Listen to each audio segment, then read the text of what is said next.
everyone, welcome back to the channel. I appreciate you all joining me today.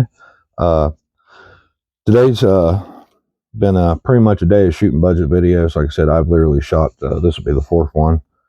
And I'm not saying what order we're going to get these in. This may be the first one because I have a lot to say about this item here. I think it's really important to have. So let's keep that in mind when we post these. This may very well be the first one I post, but just in case it's not, hopefully, I'll let you guys know so you're not confused in case of some statements I made in another video. But we're going to look at cordage today. And I find it to be an incredibly useful, vital piece of kit to have no matter what you're doing. Bushcraft, survival, woodsman, wilderness, preparedness, is general prepping. It doesn't matter. It's such a useful item to have. So I found a pretty decent budget item that's fairly reliable. And I'm looking forward to sharing that with y'all. So stick with me here. I'm going to get the camera adjusted down so we can get a good look at it. This is it, guys. And this piece here is brought to you by my local Ace Hardware. This cost just a sticker price. I think it was just a little over $11. And I'll get a little bit closer there for you. This is number 21 nylon twine, 860 feet on that. Now this I have an unrealistic amount of experience with. My whole life we've had this kind of twine, and usually that's where we got it, is a hardware store, whether it's been our Ace. We got a local Stouts Hardware, and before it shut down we had Stars Woodworking. This is amazingly useful. So I'll try to keep this video respectably short, but the uses for cordage in our lives, I could go on for hours just trying to cover just the name of the subject that you could use it for, but that's a lot of cordage for the price. And with my experience with this very, very particular brand, it's actually quite strong. Now, I was looking on here. I could not find the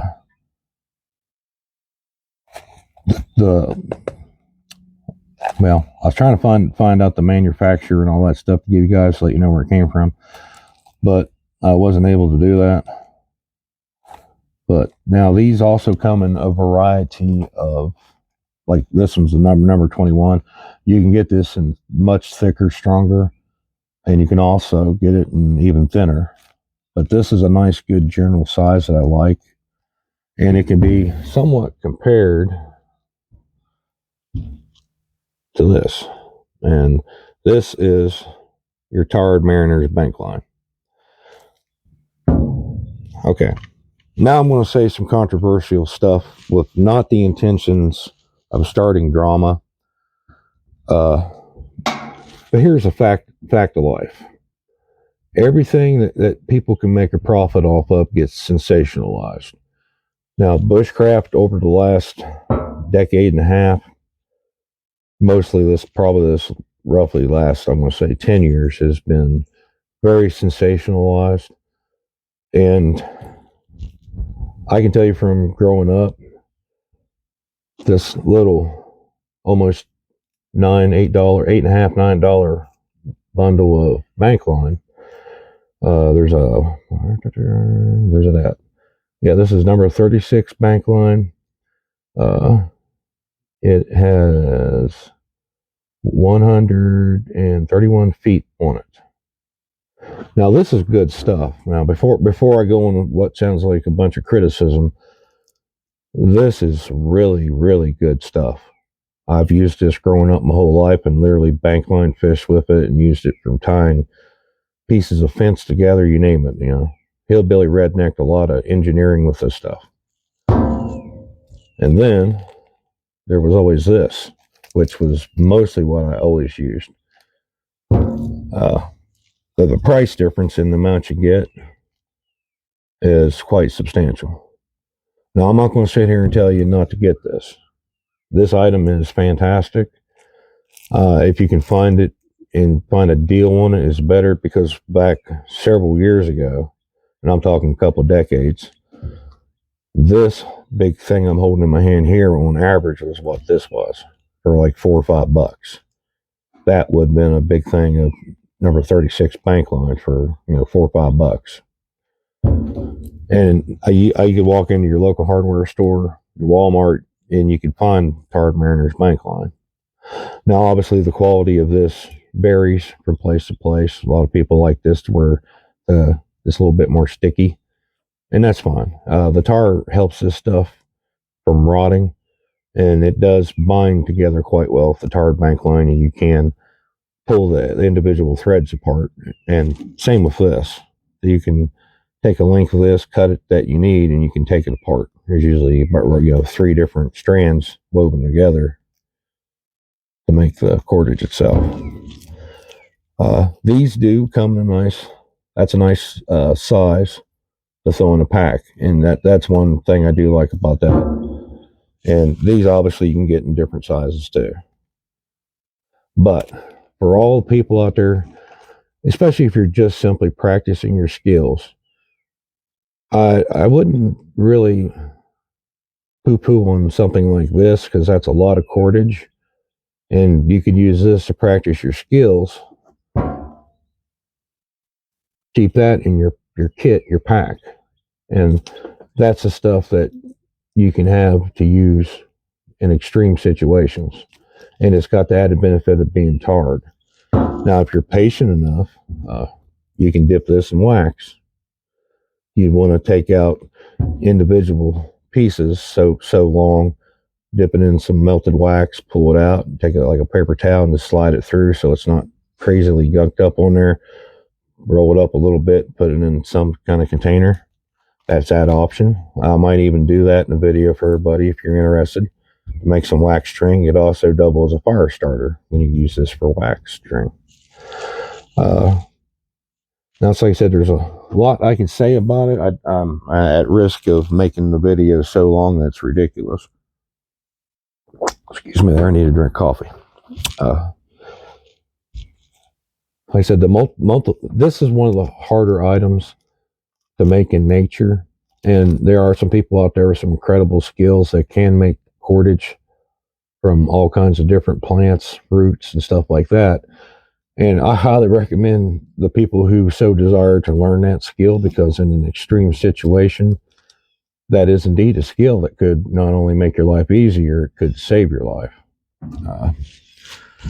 However, for most of us in general, even if you do just go this route, and I would definitely say get this, if nothing else. But now, if you just don't feel you want to spend that much money practicing, like doing knots and things of that nature and setting up shelters, well, here we got a decently priced option, and you have quite a large amount of this to work with. I mean, it's almost 900 feet. You can do a lot with this. So, let me get the camera picked up here before I keep ranting on and turn this into a half-hour video on everybody. Okay, guys. We can debate on this all we want. And again, if you're not interested in this, that's cool. It doesn't hurt my feelings. I mean, obviously there could be criticism about this. It's not as good as a tarred bank line. And I'm not even arguing that fact. I'm absolutely telling you, this is definitely better, hands down, for a multitude of reasons.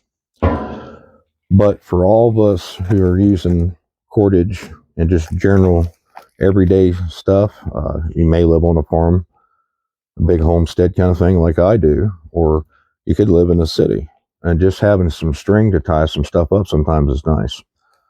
If you know how to somewhat sew, get some larger needles. Like I said, you can pull these pieces apart and you can use this as emergency sewing thread. Obviously get something more larger, similar like a sail needle. It's just so nice to have something like this, because even in emergency situations, this stuff is so handy. And I've used it a lot for shelters shelter building. So just tying sticks together, just, you know, using it for my tarps, especially the tie out sometimes. But we'll go ahead and end the video here before I ramble on too much. Everybody, I appreciate you watching. Leave some comments. Like I said, and I think I did it almost every video now.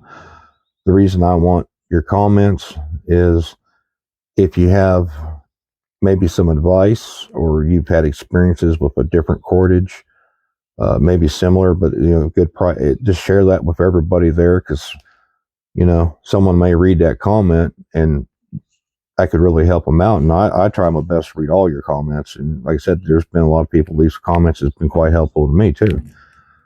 Kind of want to get the community kind of working with each other and sharing that knowledge. That really helps everybody out, because, you know, I can't know everything. And sometimes I forget to even mention stuff. I get doing these videos, I get kind of locked in and I get rambling on sometimes, and I forget to mention certain things. And there's been a few people say, hey, what about that? You didn't mention that. And I'm like, yes, absolutely. I forgot to mention that. Appreciate it. But that, I'm going to head in this real talky video, guys. Appreciate you all for watching. I'll see y'all in another video.